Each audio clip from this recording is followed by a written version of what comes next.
Et voilà, encore un film sur Paris, ses bâtiments et ses monuments. Mais non, savez-vous comment sont faits ces toits si reconnaissables? Eh bien ça, c'est le boulot de Corentin.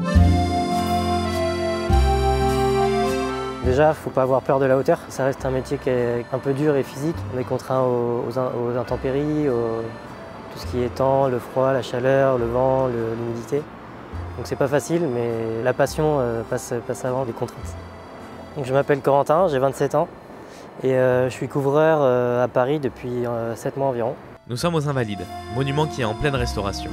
Corentin et ses collègues ont comme mission de refaire le toit en ardoise pour que le bâtiment ressorte comme neuf. Alors, métier de couvreur, ça va être celui sur un bâtiment qui va passer à toute fin d'une rénovation, d'une construction.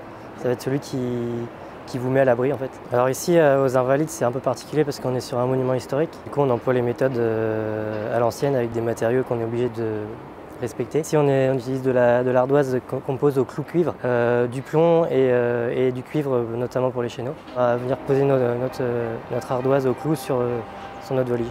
Ici pour poser notre ardoise, l'outil principal du couvreur c'est le marteau et l'enclume qui vont nous servir à tailler l'ardoise et à faire les trous pour mettre nos clous pour qu'elles tiennent. Donc en couverture, c'est de la toiture.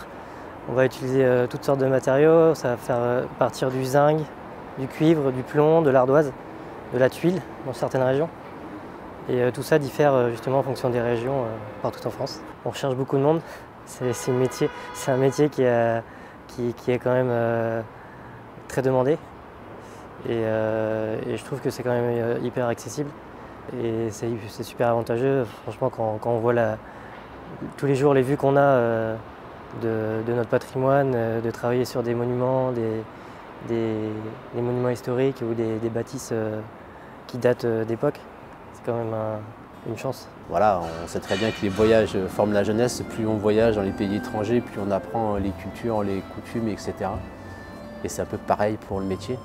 Donc plus on découvre des gens, des manières de travailler, et plus on s'enrichit soi-même. Donc ça, c'est vraiment important pour le métier.